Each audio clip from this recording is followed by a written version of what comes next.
हम लोग पॉलिटी का नेक्स्ट पार्ट देखेंगे। तो चलिए स्टार्ट किया जाए। भारत का संविधान।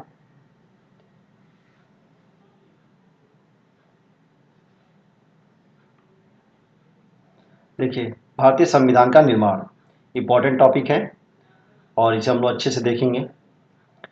भारतीय संविधान का गठन कैबिनेट मिशन प्रस्ताव, एक प्रस्ताव आया था कैबिनेट मिशन प्रस्ताव,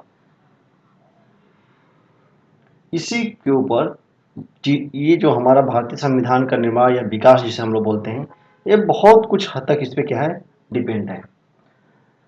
जो ब्रिटेन था, ब्रिटेन ने उस टाइम जो प्रधानमंत्री थे एटली, ये जो घटना है, ये जो प्रस्ताव आया था, ये आया था 1946 में, 1946।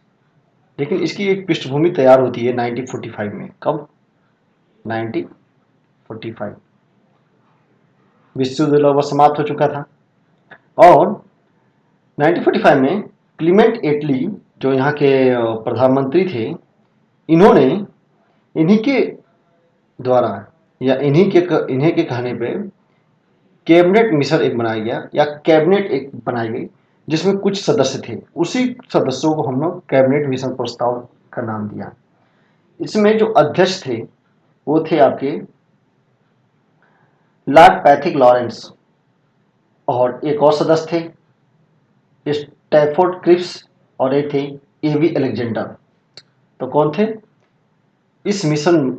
अच्छा, कभी कभी फैक्चुअल डेट पूछ लेता है, तो डेट याद रखिएगा। ये डेट है आपका 24 मार्च, 24 मार्च, ये डेट याद रखिएगा। और इसमें सदस्यों की संख्या टोटल कितनी थी? तो 3 थी। एक अध्यक्ष प्लस 2 अदर थे। तो इसका अध्यक्ष का नाम कभी पूछ लिया जाता है वनडे एग्जाम में, तो बहुत बार पूछा गया है। तो याद रखिएगा, पैथिक लॉरेंस। कौन थे? Pethick Lawrence. और अन्य सदस्य जो थे वो थे क्रिप्स और अलेक्जेंडर।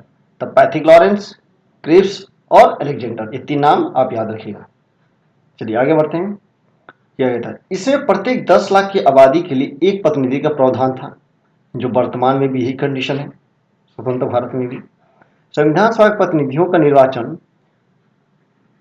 वयस्क मताधिकार के आधार पर नहीं हुआ था। क्या हुआ था? वयस्क, जब हमारा जो प्रतिनिधि थे, जो जो संविधान हमारा लिख रहे थे, उनका जो निर्वाचन जो हुआ था या चुनाव जो हुआ था, वो निर्वाचन का प्रोसेस नहीं था, वो डायरेक्ट आ गए थे। बात समझ में आ रही ना? यानी वयस्क मताधिकार, यानी जो हमारा स्टार्टिंग जो चलता था 21 ईयर, कि जो 21 साल का होगा वोट देगा, जिसके इसके बाद चुन के लोग जाएंगे। ये जब आप भारतीय संविधान में पढ़ते हैं तो उसमें ये बात उठती भी है 1934 में, कि नेहरू जी डिमांड करते हैं कि वयस्क मताधिकार पे भारत में संविधान का निर्माण होगा, लेकिन ये तब भी हो नहीं पाया। यानी निर्वाचन वयस्क मताधिकार के आधार पे नहीं हुआ था, जो प्रतिनिधि थे उनका। संविधान के अंतिम मूल मसौदे पर कब साइन किया गया था? तो 24 जनवरी 1950 को। यहाँ पे एक फैक्चुअल इंफॉर्मेशन है, इंपॉर्टेंट है, याद रखिएगा। पूछा जाता है पहली बार कब साइन किया गया था, कब साइन किया गया था? तो 24 जनवरी 1950। अब देखिए, यहाँ तक पहुँचने के लिए हम लोग कहाँ से चले थे? 1946 तक। 1946 चलते चलते हम लोग 1950 तक पहुँचे। अब संविधान जब निर्माण करना था, तो जो दस्तावेज तैयार हुए उस पर टोटल 3 वाचन हुए, 3 बार बैठकें हुई। पहला वाचन आपका होता है, द्वितीय वाचन और तृतीय वाचन। पहले वाचन के बाद जब इसी डोमेन में रखा गया था संविधान को, तो इतने ज़्यादा क्वेरीज मिली थी कि मतलब उसे पढ़ पाना या उसे सॉल्व करना बड़ा मुश्किल हो गया था। ऐसे समझिए, ये एग्जाम में नहीं पूछा था, सिर्फ आपके इंफॉर्मेशन के लिए बता रहा हूँ। अभी तक आज तक एग्जाम में नहीं पूछा गया है।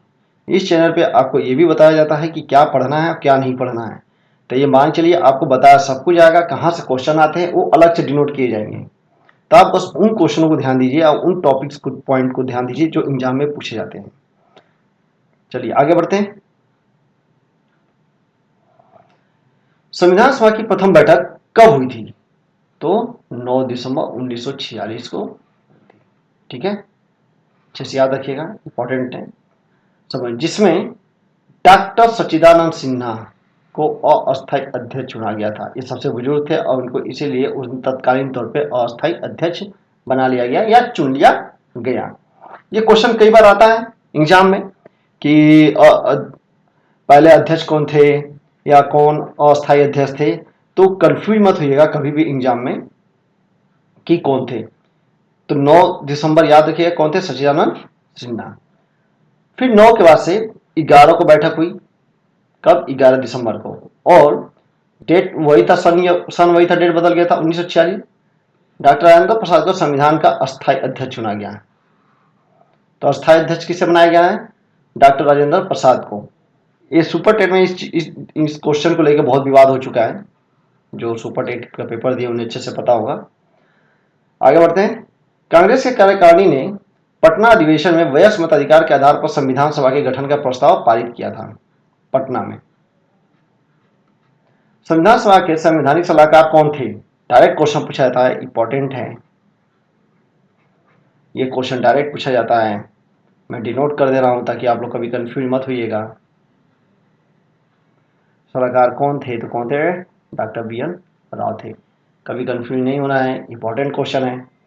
संविधान सभा में भीमराव अंबेडकर का निर्वाचन कहां से हुआ था, तो अंबेडकर जी का चुनाव कहां से हुआ था आपका, इनका हुआ था पूर्वी बंगाल से। कहां से, पूर्वी बंगाल से। आगे बढ़ते हैं। डॉक्टर BN राव तैयार संविधान के प्रारूप पर विचार करने के लिए 29 अगस्त 1947 को 7 सदस्यीय, कितने सदस्य थे, 7 सदस्यीय लोगों की एक टीम बनी, गठन किया, जिसके अध्यक्ष कौन बने, डॉक्टर भीमराव अंबेडकर। याद होगा, इंपॉर्टेंट क्वेश्चन है, कभी भी पूछा जा सकता है।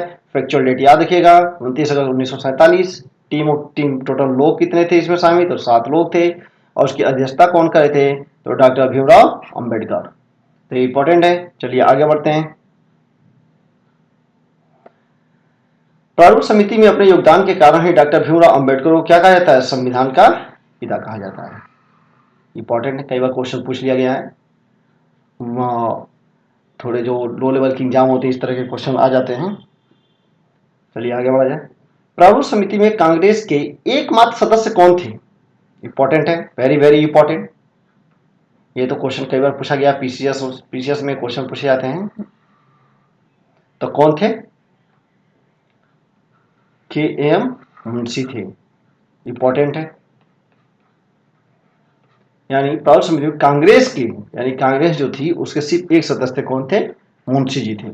याद रखिए कौन थे, M मुंशी, KM मुंशी। संविधान सभा में हैदराबाद रियासत के प्रतिनिधि ने क्या किया, भाग नहीं लिया था। किसके प्रतिनिधि ने भाग नहीं लिया था, तो हैदराबाद के सियासत के प्रतिनिधि ने क्या किया था, इसमें भाग नहीं लिया था। किसमें, संविधान सभा में। यह भी इंपॉर्टेंट इंफॉर्मेशन है, याद रखिएगा। संविधान में संसदीय व्यवस्था को अपनाया गया, अच्छे से आप लोगों को पता होगा संसदीय व्यवस्था, जो संविधान में संसदीय व्यवस्था अपनाई गई है। संसदीय व्यवस्था कब आ गई थी, कब आई थी, 1800, याद होगा 1857 की क्रांति आपने यहाँ पे पढ़ी होगी, इस पे लेक्चर पढ़ा हुआ है हमारे चैनल पे। तो इसी की वजह 1858 का भारत शासन अधिनियम आया, तभी यहाँ पे क्या हुआ था, संसदीय नियंत्रण स्थापित किया गया था। क्या नियंत्रण स्थापित किया था, संसदीय नियंत्रण स्थापित किया। वही संसदीय नियंत्रण जो था उसी तरीके से व्यवस्था जो क्या गई यहाँ पे अपनाया गया। तो याद रखिएगा, राष्ट्रपति नाम मात्र का प्रधान होता है, वो अभी भी है, ठीक है, सारे काम राष्ट्रपति के नाम पे होते हैं, याद रखिएगा, लेकिन ये नाम मात्र का प्रधान होता है। आगे देखते हैं। संविधान सभा को 22 जुलाई 1947 को राष्ट्रीय ध्वज को क्या किया, स्वीकार किया। इंपॉर्टेंट क्वेश्चन है, कई बार पेपर में आ चुका है, और कई लोगों को ये पता ही नहीं है कि राष्ट्र ध्वज को कब स्वीकार किया गया था। लगते हैं लोग सोच रहे हैं, कई लोग तो 26 जनवरी 1950 से मार के आ जाते हैं। तो भैया ऐसी गलती मत कीजिएगा, और खासतौर में बिहार वार में इस तरह के क्वेश्चन तो एक पूछ ही लेता है, सिंपल सा होता है लेकिन कंफ्यूज करता है एग्जाम हॉल में। तो संविधान सभा ने 22 जुलाई 1947 क्या किया था, राष्ट्रीय ध्वज को स्वीकार किया था। देख देते हैं संविधान को कितना टाइम लगा था, 2 वर्ष 11 महीने और 18 दिन। आई होप कि सबको याद होगा। संविधान के प्रारूप पर 114 दिनों तक चर्चा चली थी और 3 वाचन हुए थे, अभी हमने पीछे देखा था, इंपॉर्टेंट नहीं है। आगे बढ़ते हैं। 24 जनवरी 1950 को संविधान सभा ने डॉक्टर राजेंद्र प्रसाद को क्या चुना, राष्ट्रपति। इंपॉर्टेंट है, डेट याद रखिएगा, 24 जनवरी 1950। एग्जाम में पूछा जा सकता है आपसे। भारतीय संविधान विश्व का सबसे बड़ा और विस्तृत लिखित संविधान है, जिसमें प्रारंभ में 22 बार 395 अनुच्छेद और 8 अनुसूचियां थी। जब तैयार हुआ था तो देख लिया भैया, 22 भाग थे, 395 अनुच्छेद थे और 8 अनुसूचियां थी। ठीक है, वर्तमान में 22 भाग है। ये 444 हमने लिख दिया है, बट ये प्लस है, याद करिए, रखिएगा। ये कभी नहीं पूछा जाएगा, ये कभी नहीं पूछा जाएगा, ये पूछा जाएगा और ये पूछा जाएगा। इंपॉर्टेंट है, इंपॉर्टेंट है, ये याद रखिएगा। भारतीय संविधान की विशालता के कारण इसे वकीलों का स्वर्ग कहा जाता है, ये उपमा दी गई है। संविधान सभा में प्रतिनिधियों का निर्वाचन प्रांतीय विधानसभा द्वारा एकल संक्रमणीय, कैसी एकल संक्रमणीय मत पद्धति से अनुपातिक प्रतिनिधित्व के अनुसार हुआ था। संविधान सभा के जो प्रतिनिधि थे उनका कैसे निर्वाचन हुआ था, तो प्रांतीय विधानसभा द्वारा एकल संक्रमणीय मत पद्धति से अनुपातिक प्रतिनिधि के अनुसार हुआ था। यानी प्रांतीय विधानसभा ने किया था, यानी डायरेक्ट हम लोगों ने नहीं चुन के उन्हें भेजा था। बात समझ में आ रही है, हमने पहले भी समझा चुका हूं। आगे बढ़ते हैं और देखिए संविधान की मूल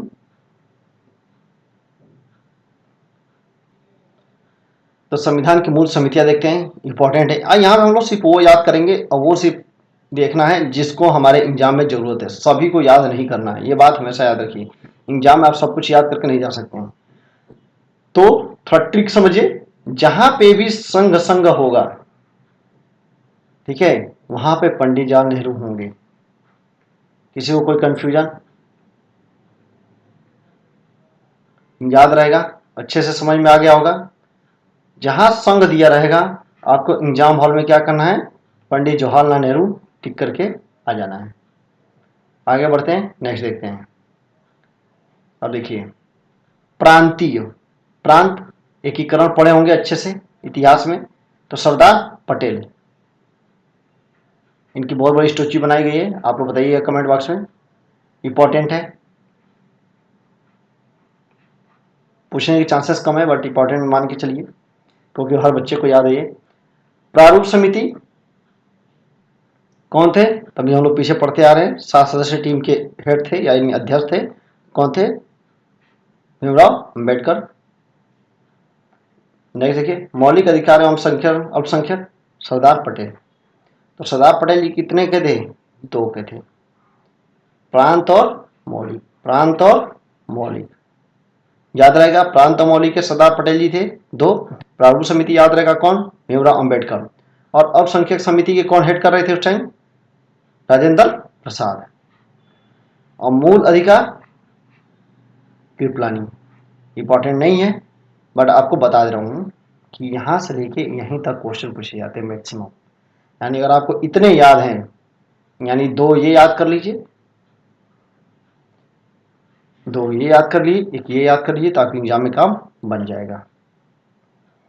और के एम मुंशी को तो हम लोगों ने पढ़ चुका था कि ये कांग्रेस की तरफ से सिर्फ मात्र एक ऐसे व्यक्ति थे जो किसमें शामिल थे, प्रारूप समिति में। किसमें शामिल थे, प्रारूप समिति में के सदस्य थे। बाकी देख लीजिए संचालन समिति, कार्य समिति, नियम समिति और सदन समिति, ये सब अलग अलग समितियां, बहुत सारी समितियां बनी थी, इतनी नहीं थी, देखो 22-24 के आसपास समितियां बनी थी। और इन सभी समितियों का काम था संविधान का निर्माण करना, अपनी अपने अनुशंसा देना, फिर उसमें शामिल करना, बैठ के करना। जैसे यहाँ देख रहे हैं संचालन समिति, कार्य संचालन समिति, तो ये सारी समितियां जो थी, तो ये सभी अपना अपना सुझाव देती थी और ऐसे धीरे धीरे हमारे संविधान में उसे विचार विमर्श करके शामिल किया जाता रहा। हम लोग बस केवल हम लोग एग्जाम क्वालिफाई करना है, तो हम लोग सिर्फ याद करते हुए चलेंगे। तो 5 पॉइंट आपको याद करना है। आगे बढ़ते हैं। प्रारूप समिति के सदस्य इंपॉर्टेंट है, कई बार एग्जाम में पूछा गया है। अब बहुत कंफ्यूजन होता है, सब कुछ पता हो, सिर्फ एक ही चीज तो सबको याद रहता है, बस ये इसके अंदर से पूछ लेता है तो फिर बस जैसे आराम हो जाता है पेपर में, एक दूसरे का मुंह ताकना। तो ऐसा नहीं करना है, इसके को थोड़ा सा ध्यान देके याद भी करना है। और बहुत ही आसान है, अगर एग्जाम में क्या करता है, इसे क्वेश्चन मिलान करने वाला देगा, आपको 4 ऑप्शन इधर दे देंगे और 4 इधर कर देगा, बोलेगा भैया क्रॉस करो तो मिलान कीजिएगा। इस तरीके से मैक्सिमम क्वेश्चन हो जाता है। और ये पीसीएस में हो गया, पीसीएस, आरओ, एआरओ, आपका एसआई, जो अच्छे लेवल के एग्जाम है उसमें तो इस तरह के क्वेश्चन आते हैं। बट डायरेक्टली अगर पूछा जाता है तो फैक्चुअल इन्फॉर्मेशन कभी कभी पूछ लिया जाता है, तो उसमें पूछा जाता है मैक्सिमम इनके बारे में और इनके बारे में। तो देख लीजिएगा, भीमराव अम्बेडकर क्या थे? अध्यक्ष। गोपाल स्वामी अयंगार, तो बस अयंगार रखिए, याद रखिएगा, या गोपाल स्वामी याद रखिएगा, जो भी आपको याद है अच्छे से। केशव स्वामी, गोपाल स्वामी, केशव स्वामी। मुंशी को तो अच्छे से याद कर लीजिए, क्योंकि यही कांग्रेस के थे। पूछा जाता है कि राहुल समिति में कौन एक सदस्य जो कांग्रेस से थे, याद रखिएगा। सैयद मोहम्मद थे। एन माधवराव, बी एल मित्रा के स्थान पर स्वास्थ्य के कारण क्या था, त्याग पत्र दे दिया था। और टीटी के सचिव इन्होंने 1947 में डीपी खेतरी के मृत्यु के बाद पद लिया था, जगह लिया था। यहाँ पे जगह होगा, जगह ली थी। ठीक है, तो बात समझ में आ गई। तो कम से कम चार, तीन तो याद ही करिए, तीन चार तो आपको याद हो जाएगा। एक तो भीमराव अंबेडकर याद होंगे, मुंशी कांग्रेस से थे। गोपाल स्वामी और कृष्ण स्वामी, सिंपल है, गोपाल स्वामी कृष्ण स्वामी, तो जो जिसके स्वामी वो याद कर लिए, उसी तरह स्वामी से। तो ये जो पॉइंट है, ये पॉइंट, ये ये ये ये एटलीस्ट चार तो याद कर चलिए। बाकी तो ये एग्जाम में आएगा तो आप आराम से कर ले जाएंगे। तो याद हो जाएगा, अंबेडकर, गोपाल स्वामी, कृष्ण स्वामी और मुंशी और सैयद मोहम्मद। ठीक है, शॉर्टकट में मतलब याद कीजिएगा, नहीं पूरा नाम याद करने की कोशिश कीजिएगा तो कभी हो ना हो तो एक दो बार इस वीडियो को देखिएगा, एक दो बार समझने की कोशिश कीजिएगा, ये आपको याद होना चाहिए। आगे बढ़ते हैं, क्योंकि ये अभी तो काम आएगा ही आएगा, जब आप पेट क्वालिफाई करके और जब नेक्स्ट लेवल के एग्जाम में बैठेंगे, वहां भी ये सारी चीजें आपको फिर पढ़नी है। तो बेटर है थोड़ा सा याद करते हुए चलिए, आगे बढ़ते हैं। संविधान के सोर्स ऑफ कॉन्स्टिट्यूशन बहुत इंपॉर्टेंट है, इंपॉर्टेंट टॉपिक है। अच्छे से डिस्क्राइब करूंगा, इसे अच्छे से आप लोग समझिए। भारतीय संविधान में को क्या किया गया है, अन्य देशों से कुछ चीजें ग्रहण की गई हैं। अब कई बार लोग कहते हैं कि उधार लिया गया है, तो लोगों की बातों पर जाएंगे, क्यों नहीं जाएंगे? क्योंकि देखिए, अच्छी चीजें ले लेने का मतलब ये तो नहीं होता हमें उधार लिया है। अब किसी के अंदर अच्छे गुण है तो आपने ले लिया, तो उसको उधार थोड़ा लिया, आपने उससे कुछ चीजें सीखी है। ठीक है, हमने भी वही किया है, इसको हम लोग सीखने के परिप्रेक्ष्य में लेंगे, या अपने देश के लिए अच्छे के लिए परिप्रेक्ष्य में हम लोग इसे लेकर चलेंगे। अब ये नहीं कोई कहेगा कि भैया बारो किया, उधार लिया, ऐसा कोई वर्ड हम लोग नहीं यूज करेंगे, ऐसा कुछ है भी नहीं। आगे बढ़ते हैं, देखते हैं इसमें। ब्रिटेन, ब्रिटेन से हम लोगों ने क्या क्या लिया, तो क्या लिया, संसदीय स्वरूप, इंपॉर्टेंट है। जो जो यहाँ पर रेड मार्क किया गया, वेरी वेरी इंपॉर्टेंट। एकल नागरिकता एग्जाम में आने के मोस्टली चांसेस हैं, एग्जाम में आने के मोस्टली चांस है, वेरी इंपॉर्टेंट है। अब क्यों इंपॉर्टेंट है, याद होगा सीएए का विरोध उत्तर प्रदेश में, फिर चुनाव आ रहा है, फिर ये मुद्दा बनेगा, फिर आपसे क्वेश्चन पूछा जाएगा सिटीजन अमेंडमेंट एक्ट, या एकल नागरिकता पूछा, एकल नागरिकता कहाँ से लिया गया, तो ब्रिटेन से। यूएस में कैसी नागरिकता है, तो दोहरी नागरिकता है। तो इस तरीके से क्वेश्चन पूछे जाते रहे हैं। कानून का शासन, ये कोई बात नहीं है, लेकिन विधि निर्माण की प्रक्रिया क्या की ली गई है। संसदीय विशेषाधिकार, कुछ विशेषाधिकार होते हैं, आगे हम लोग पढ़ेंगे उसको। सर्वाधिक मत के आधार पर चुनाव में जीत का फैसला, ये तो सबको पता है, बट ये पूछता नहीं है एग्जाम में। बस आप इसे याद रख के चलिए, टिक कर दे रहा हूँ, जिसे आपको याद करना है, इसे याद करना है, इसे याद करना है, और इसे याद करके चलना है आपको। इतना तो आपको याद करके चलना ही है। आगे बढ़ते हैं, देखिए अमेरिका, मौलिक अधिकार, बहुत इंपॉर्टेंट। मौलिक अधिकार कहाँ से लिया गया है, तो अमेरिका के बिल ऑफ राइट से लिया गया है, इसे हम लोग बहुत अच्छे से पढ़ेंगे। संविधानिक सर्वोच्चता, सबको पता है संविधान सर्वोच्च है, क्वेश्चन नहीं पूछा जाता ये बड़ा। अब ये क्वेश्चन पूछता है, स्वतंत्र न्यायपालिका और न्यायिक पूर्वालोकन की शक्तियां, मैंने इससे रिलेटेड क्वेश्चन भी कराया है, मुझे अच्छे से याद है। आप हमारे जाकर क्वेश्चन आंसर सीरीज देखिएगा, जिसमें 30 क्वेश्चन कराए गए थे, उसमें ये पूछा गया है। तो स्वतंत्र न्यायपालिका और न्यायिक पूर्वालोकन की शक्ति कहाँ से ली गई है, अमेरिका से। राष्ट्रपति का निर्वाचन और महाभियोग, यानी महाभियोग में उसको हटाना और उसका चुनाव कहाँ से लिया गया है, अमेरिका से। तो याद रखिए, इसे सिंपली तरीके से, अमेरिका में क्या होता है, राष्ट्रपति। भारत में मेन क्या है, प्रधानमंत्री, लेकिन अमेरिका में कौन मेन है, राष्ट्रपति। तो राष्ट्रपति के चुनाव प्रक्रिया, उसको हटाने की प्रक्रिया कहां से ली गई, तो अमेरिका से। ऐसे करके याद रखिए। और हर जगह मौलिक फंडामेंटल राइट को लेकर कौन पूरी दुनिया में हल्ला मचाता रहता है, तो कौन हल्ला मचाता है, तो अमेरिका। अमेरिका मौलिक अधिकार का हनन हो रहा है, ये हो रहा है, और करके क्या करता है, कई जगह पे सैनिक अटैक भी करा देता है, कर देता है, या खुद ही लड़ लेता है, या तो नाटो के साथ उतर जाता है, या अन्य देशों के समूहों के साथ उतर ही जाता है। कि भैया वहाँ मौलिक अधिकार खनन हो रहा है या किसी देश पर क्रिटिसिज्म करना होता है तो मौलिक अधिकार को अच्छा सा बेस बना के अमेरिका ये काम करता है। जैसे आपको हांगकांग में याद होगा, तो इस तरह के मौलिक अधिकार के ऊपर अमेरिका कुछ ज्यादा ही चिंतित है। मैं बता रहा हूँ सिर्फ, मतलब इसको अलग परिप्रेक्ष्य में मत लेके आप लोग सोचिएगा, याद करने के लिए बता रहा हूँ, इन्हें कोई जाकर कंप्लेन कर देना कहीं पे। चलो आगे देखते हैं।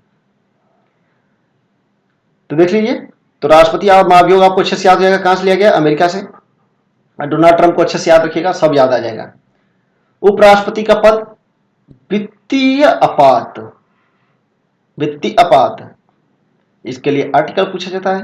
आर्टिकल हम लोग पढ़ेंगे, 360 में है, इसमें अच्छे से आज तक भारत में नहीं लगा है, बट ये याद रखिए वित्तीय आपातकाल। 3 प्रकार का आपातकाल है, और करंट पढ़े होंगे आप लोग तो आपको याद होगा कि अभी इमरजेंसी का था तो कुछ मनाया गया था, तो क्या मनाया गया था वो आप करंट अफेयर में जाकर देखिए, नहीं तो वीडियो बड़ा हो जाएगा। आगे बढ़ते हैं।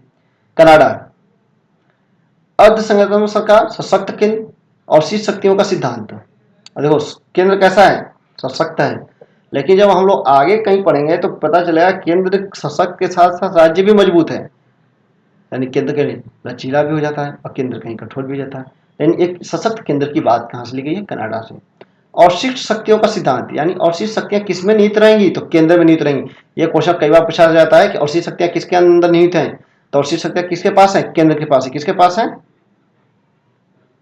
केंद्र के पास। ये क्वेश्चन डायरेक्ट क्वेश्चन पूछा जाता है, तो एग्जाम में कंफ्यूज नहीं हो रहा, पूछा और शीर्ष शक्तियां का सिद्धांत कहां से लिया है, कनाडा। और शीर्ष शक्तियां किसके अंदर निहित है, तो केंद्र के अंदर निहित है। आगे बढ़ते हैं। आयरलैंड, वेरी वेरी इंपॉर्टेंट, यही क्वेश्चन पूछा जाता है। नीति निदेशक तत्व कहां से लिया गया है, तो कहां से लिया गया है, आयरलैंड से।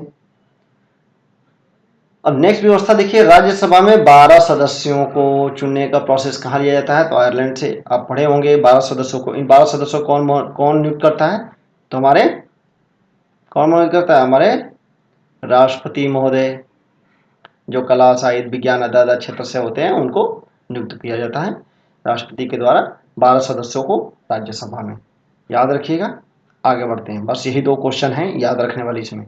ऑस्ट्रेलिया, प्रस्तावना, अभी पढ़ेंगे। प्रस्तावना को लेकर बहुत विवाद हो चुका है, क्या सुप्रीम कोर्ट का जजमेंट है, क्या चीज़ें रही है, केशवनाथ भारती बनाम में क्या कहा है, पंजाब वगैरह वगैरह में से क्या कहा गया, तो उसको हम लोग अच्छे से देखेंगे। तो ऑस्ट्रेलिया से याद रखिएगा। समवर्ती सूची का प्रावधान, केंद्र राज्य की शक्तियों का विभाजन, ये 2 चीजों को मिला के याद रखिए। ऑस्ट्रेलिया से लिया गया। अच्छे से याद करने के लिए तरीका आप लोग को पता है, याद होगा 1935 में पढ़ा था, 1935 भारत शासन अधिनियम। इसमें क्या मैंने कहा था, 3 सूचियां बनाई गई। एक के ऊपर सेंट्रल गवर्नमेंट कानून बनाई गई, एक ऊपर स्टेट गवर्नमेंट कानून बनाए गए, और एक बनाया गया कैलकुलेट वाला, जिसपे यानी समवर्ती सूची, तो उस पर कौन बनाएगा, ये दोनों मिलकर बनाएंगे। यानी 3 सूचियां कौन कौन बनी, संघ सूची, राज्य सूची और समवर्ती सूची। तो 3 सूचियां यहाँ पे क्या की गई, बनाई गई। कब बनाई गई, 1935 में। तो इसी तरीके का प्रोविजन जो था वो लिया गया जब भारतीय संविधान निर्माण हुआ था, तो कहां से लिया गया, ऑस्ट्रेलिया से। केंद्र राज्य के बीच शक्तियों का विभाजन किया गया। नहीं अगर विभाजन होगा तो पता चलेगा दोनों आपस में लड़ते रहे हमेशा। तो इस तरीके से इसे याद रखिएगा कि कहां से लिया गया, तो ऑस्ट्रेलिया से हमने लिया।